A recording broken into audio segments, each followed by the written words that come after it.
what does it mean to become one with the light? Well, the first question you can ask is, what's light? Light is the fulfillment of a desire. That gives us something to work with. What's a desire?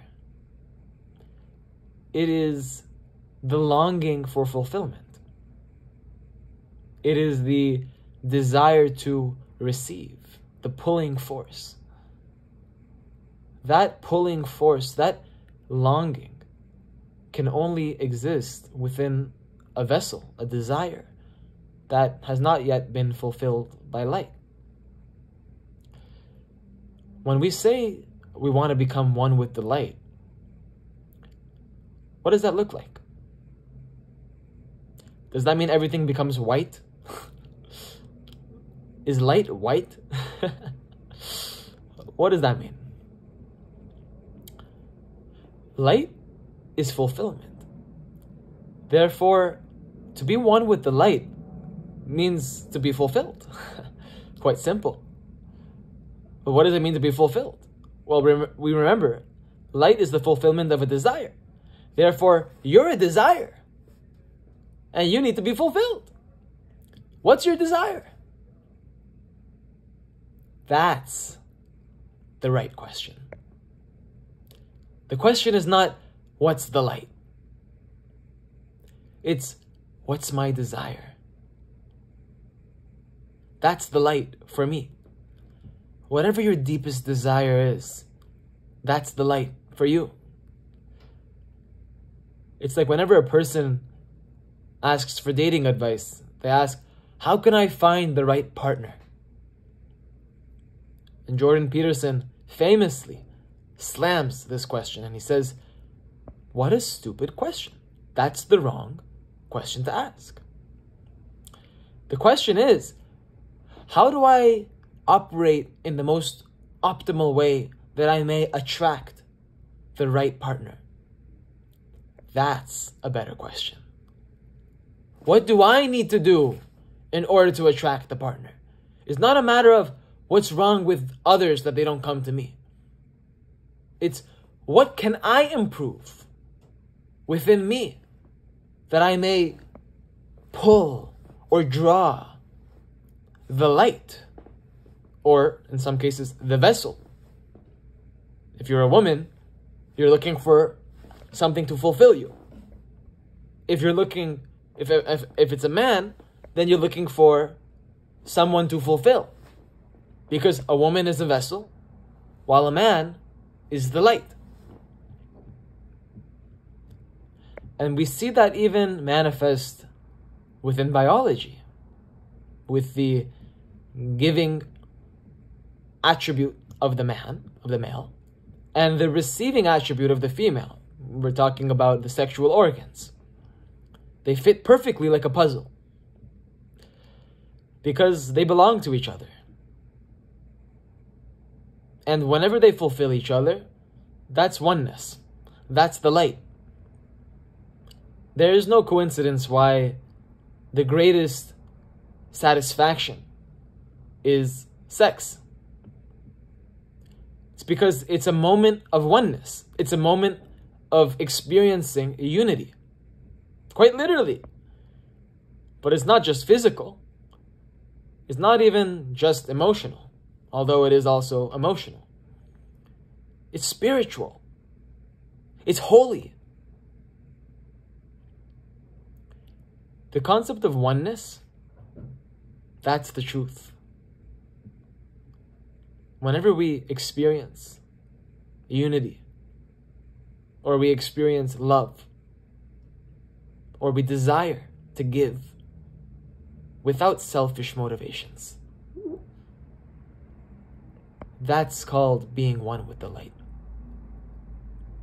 Where you've aligned your consciousness with the perception of fulfillment. You approach life from a perspective of giving, providing, as opposed to receiving selfishly. It's okay to receive, but you don't need to receive for the sake of yourself.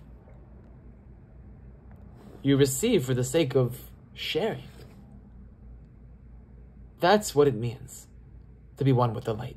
It means that you are a channel for an altruistic force of fulfillment to flow through you and out into the world. That's what it means to subjugate your will to the Creator, to the light.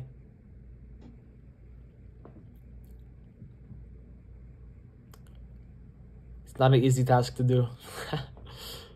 I don't need to be the first person to tell you. But you're not going to get anywhere unless you commit to going through the process, which means no pain, no gain. If you don't put in the work that it takes to train, to prepare your vessel, you're never going to receive the light until you die. But we don't want to receive the light when we die. We don't want to die. We want to receive the light here. We want to bring the light down. That's tikkun olam, correcting the world. Correcting what? What's wrong with the world? Nothing's wrong with the world per se. But it's our perception of the world that's wrong. It's our experience, which is shaped by our belief system. But our belief system is founded on falsehoods. It's founded on selfishness. It's founded on me. Indila has a famous song called Ego. The lyrics, one of the portions of the song, is my favorite lyrics from any song, from any music.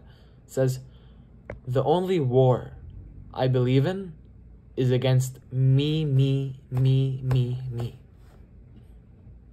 That's the only war. The war is inside, not outside.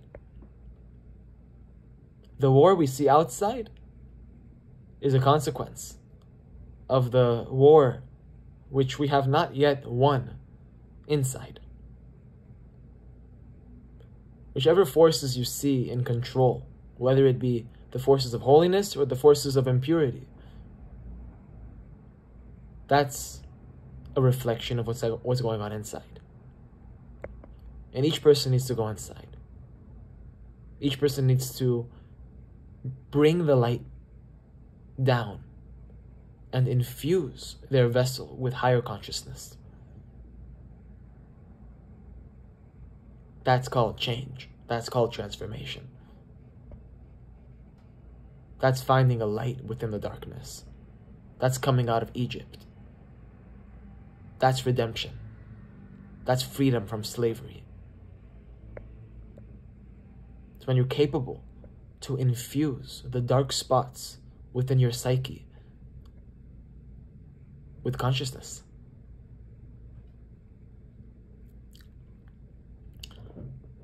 I hope the message was heard. I know it can be sometimes a little bit complicated or mystical to really understand these concepts. But stick around. Come to our YouTube videos online. Watch our Talmud Eser Sefirot series, which we recently began, the teaching of the 10 dimensions, to learn how everything is consciousness. But how do we elevate our consciousness? How do we expand in a way that we'll be able to receive the light for the sake of sharing? Not as a means to an end, that we want to receive the light so that way we can receive it. That's not receiving. That's, well, you receive it, but then it leaves you immediately. That's an illusion. That's hell. Hell is whenever you keep chasing a pleasure, you keep chasing a light, which means you receive it, but it leaves you. And when it leaves you, you are left in a state of halal, empty space, a void. And therefore, your craving for the light increases. So you selfishly run after it one more time, and you attain it again, but it leaves you once more. That's hell. It's a never-ending chase for fulfillment. Because you're looking in the wrong way. You're literally taking the wrong path.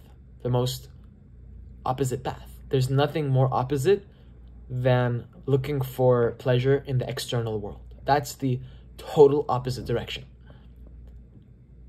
The way forward is inside. The way up is in.